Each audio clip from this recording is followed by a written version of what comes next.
ان منافقوں کے دلوں میں بیماری تھی، اللہ تعالیٰ نے انہیں بیماری میں بڑھا دیا، اور ان کے جھوٹ کی وجہ سے ان کے لیے دردناک عذاب ہے۔ سامعین، اب اس آیت کی تفسیر سماعت کیجیے۔ بیماری سے کیا مراد ہے؟ بیماری سے مراد یہاں شک و شبہ ہے۔ ابن عباس، ابن مسعود اور چند صحابہ رضوان اللہ علیہم سے یہی مروی ہے۔ مجاہد، اکرمہ، حسن بصری، ابو العالیہ، ربیع ابن انس اور قتادہ رحمۃ اللہ علیہم کا بھی یہی قول ہے۔ اکرمہ اور طاؤس رحمۃ اللہ علیہما نے اسی کی تفسیر ریا سے کی ہے، یعنی دکھاوا، اور ابن عباس رضی اللہ عنہما سے اس کی تفسیر نفاق بھی مروی ہے۔ زید ابن اسلم رحمۃ اللہ علیہ فرماتے ہیں یہاں دینی بیماری مراد ہے، نہ کہ جسمانی۔ انہیں اسلام میں شک کی بیماری تھی، اور ان کی ناپاکی میں اللہ نے اور اضافہ کر دیا، جیسے قرآن میں اور جگہ ہے فَأَمَّا الَّذِينَ آمَنُوا فَزَادَتْهُمْ إِيمَانًا وَهُمْ يَسْتَبْشِرُونَ وَأَمَّا الَّذِينَ فِي قُلُوبِهِمْ مَرَضٌ فَزَادَتْهُمْ رِجْسًا إِلَى رِجْسِهِمْ، یعنی ایمان والوں کو ایمان میں زیادہ کرتی ہے اور وہ خوشیاں مناتے ہیں، لیکن بیماری والوں کی ناپاکی اور پلیدی کو اور زیادہ کر دیتی ہے، یعنی ان کی بدی اور گمراہی بڑھ جاتی ہے۔ یہ بدلہ بالکل ان کے عمل کے مشابہ ہے۔ یہ تفسیر اچھی ہے۔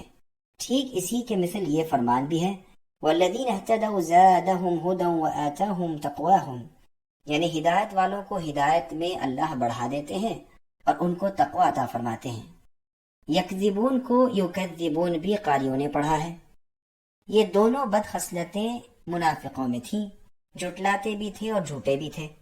رسول اللہ صلی اللہ علیہ وسلم بعض منافقوں کو اچھی طرح جاننے کے باوجود پھر بھی قتل نہ کرنے کی وجہ وہ ہے جو صحیح بخاری اور مسلم کی روایت میں ہے کہ رسول اللہ نے عمر رضی اللہ عنہ سے فرمایا میں اس بات کو ناپسند کرتا ہوں کہ لوگوں میں یہ چرچے ہوں کہ محمد صلی اللہ علیہ وسلم اپنے ساتھیوں کو قتل کر ڈالتے ہیں۔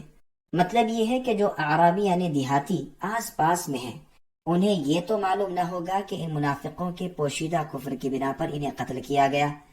ان کی نظریں تو صرف ظاہر داری پر ہوں گی۔ جب ان میں یہ بات مشہور ہو جائے گی کہ رسول اللہ اپنے ساتھیوں کو قتل کر ڈالتے ہیں تو ڈر ہے کہ کہیں وہ اسلام کے قبول کرنے سے رک نہ جائیں۔ قرطبی فرماتے ہیں ہمارے علماء وغیرہ کا بھی یہی قول ہے۔ ٹھیک اسی طرح رسول اللہ مؤلفۃ القلوب کو، جن کے دل اسلام کی جانب مائل ہو جاتے تھے، ان کو مال عطا فرمایا کرتے تھے، جبکہ رسول اللہ جانتے تھے کہ ان کے اعتقاد بد ہیں۔ امام مالک رحمہ اللہ بھی منافقوں کو قتل نہ کرنے کی یہی وجہ بیان فرماتے ہیں، جیسے محمد بن جہم، قاضی اسماعیل اور ابہری نے نقل کیا ہے۔ امام مالک رحمہ اللہ سے بقول ابن ماجشون ایک وجہ یہ بھی نقل کی گئی ہے کہ یہ اس لیے تھا کہ رسول اللہ کی امت کو معلوم ہو جائے کہ حاکم اپنے علم پر فیصلہ نہیں کر سکتا۔ قرطبی فرماتے ہیں گو علماء میں تمام مسائل میں اختلاف ہو، لیکن اس مسئلے میں سب کا اتفاق ہے کہ قاضی صرف اپنی ذاتی معلومات کی بنا پر کسی کو قتل نہیں کر سکتا۔ امام شافعی رحمۃ اللہ علیہ نے ایک اور وجہ بیان کی ہے۔ آپ فرماتے ہیں کہ رسول اللہ کا منافقین کو قتل کرنے سے باز رہنے کا سبب ان کا اپنے ایمان کو اپنی زبان سے ظاہر کرنا تھا، گو اس کا علم تھا کہ ان کے دل اس کے خلاف ہیں، لیکن ظاہری کلمہ اس پہلی بات کو ہٹا دیتا تھا۔ اس کی تائید میں بخاری اور مسلم وغیرہ کی حدیث بھی پیش کی جا سکتی ہے، جس میں ہے کہ مجھے حکم کیا گیا ہے کہ میں لوگوں سے لڑوں یہاں تک کہ وہ لا الہ الا اللہ کہیں۔ جب وہ اسے کہہ دیں تو انہوں نے مجھ سے اپنی جانیں اور مال بچا لیا، اور ان کا حساب اللہ عز و جل پر ہے۔ مطلب یہ ہے کہ اس کلمے کے کہتے ہی ظاہری احکام اسلام ان پر جاری ہو جائیں گے۔ اب اگر ان کا عقیدہ بھی اس کے مطابق ہے تو آخرت والے دن نجات کا سبب ہوگا، ورنہ آخرت میں وہاں کچھ بھی نفع نہ ہوگا۔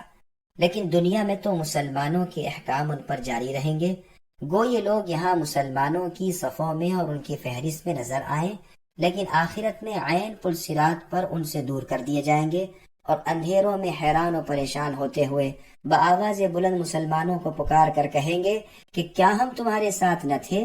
لیکن وہاں سے جواب ملے گا کہ تھے تو صحیح، مگر تم فتنوں میں پڑ گئے اور انتظار ہی میں رہ گئے اور اپنی منمانی خواہشوں کے پھیر میں پڑ گئے، یہاں تک کہ امر الہی یعنی موت آ پہنچی۔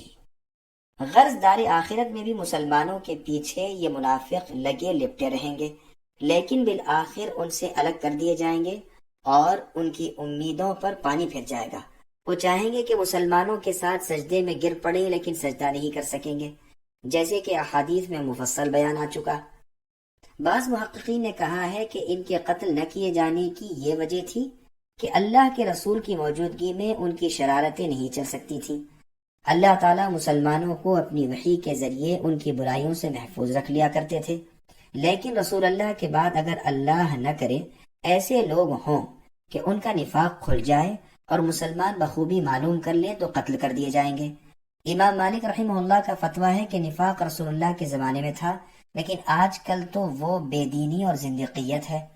یہ بھی یاد رہے کہ زندیق کے بارے میں بھی علماء کا اختلاف ہے کہ جب وہ کفر ظاہر کرے تو اس کے قتل سے پہلے اس پر توبہ پیش کی جائے یا نہیں، اور وہ زندیق جو لوگوں کو بھی اس کی تعلیم دیتا ہو اور وہ زندیق جو معلم نہ ہو، ان دونوں میں فرق کیا جائے گا یا نہیں، اور یہ ارتداد کئی مرتبہ ہوا ہو تب یہ حکم ہے یا صرف ایک مرتبہ ہونے پر بھی۔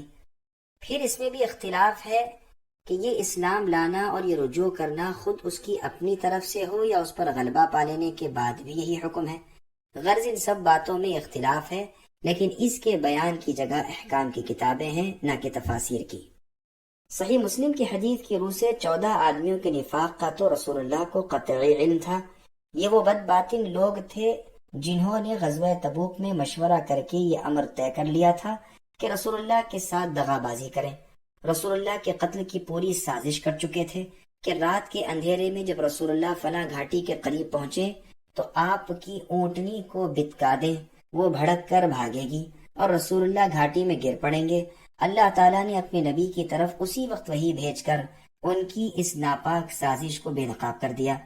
رسول اللہ نے حذیفہ رضی اللہ عنہ کو بلا کر اس واقعے کی خبر دی اور ان غداروں کے نام بھی بتا دیے، پھر بھی رسول اللہ نے ان کے قتل کے احکام صادر نہ فرمائے۔ ان کے سوا اور منافقوں کے ناموں کا رسول اللہ کو علم تھا، چنانچہ قرآن میں اللہ تعالیٰ کہتے ہیں وَمِمَّنْ حَوْلَكُمْ مِنَ الْأَعْرَابِ مُنَافِقُونَ، یعنی تمہارے آس پاس کے بعض اعرابی منافق ہیں اور بعض سرکش منافق مدینے میں بھی ہیں، تم انہیں نہیں جانتے لیکن ہم جانتے ہیں۔ اور جگہ اللہ نے فرمایا لَإِن لَمْ يَنْتَهِ الْمُنَافِقُونَ إِلَى آخِرِ الْآيَةِ، یعنی اگر یہ منافق گندے دل والے اور فساد و تکبر والے اپنی شرارتوں سے باز نہ آئے تو ہم بھی انہیں نہ چھوڑیں گے اور مدینے میں بہت کم باقی رہ سکیں گے، بلکہ ان پر لعنت کی جائے گی، جہاں پائے جائیں گے پکڑے جائیں گے اور ٹکڑے ٹکڑے کر دیے جائیں گے۔ ان آیات سے معلوم ہوا کہ رسول اللہ کو ان منافقوں کا علم نہ تھا کہ کون کون ہیں۔ ہاں، ان کی مذموم خصلتیں جو بیان ہوئی تھیں، یہ جس میں پائی جاتی تھی اس پر نفاق صادق آتا تھا، جیسے اور جگہ ارشاد فرمایا وَلَوْ نَشَاءُ لَأَرَيْنَاكَهُمْ، یعنی اگر ہم چاہیں تو ہم آپ کو اے نبی ان کو دکھا دیں، لیکن آپ ان کی نشانیوں اور ان کے انداز گفتگو سے ہی ان کو پہچان لیں گے۔ ان منافقوں میں سب سے زیادہ مشہور عبداللہ ابن ابی ابن سلول تھا۔ زید بن ارقم رضی اللہ عنہ نے اس کی منافقانہ خصلتوں پر رسول اللہ کے سامنے گواہی بھی دی تھی، جیسا کہ بخاری میں روایت ہے۔ باوجود اس کے جب یہ مرتا ہے تو رسول اللہ اس کے جنازے کی نماز پڑھاتے ہیں اور اس کے دفن میں اسی طرح شرکت کرتے ہیں جس طرح اور مسلمان صحابیوں کے جنازے میں شرکت کرتے تھے۔ بلکہ عمر رضی اللہ عنہ نے جب رسول اللہ کو ذرا زور سے یاد دلایا تو رسول اللہ نے فرمایا میں نہیں چاہتا کہ لوگ چیما گوئیاں کریں کہ محمد صلی اللہ علیہ وسلم اپنے صحابیوں کو مار ڈالا کرتے ہیں۔ اسی طرح صحیح بخاری کی ایک اور روایت میں ہے کہ مجھے اختیار دیا گیا ہے استغفار کرنے نہ کرنے کا، تو میں نے کرنے کو پسند کیا۔ بخاری کی ایک اور روایت میں یہ بھی ہے کہ اگر 70 مرتبہ سے زیادہ استغفار کرنے میں بھی میں اس کی بخشش جانتا تو یقیناً اس سے زیادہ استغفار کرتا۔ یہ تمام تر روایتیں بخاری اور مسلم وغیرہ کی ہیں۔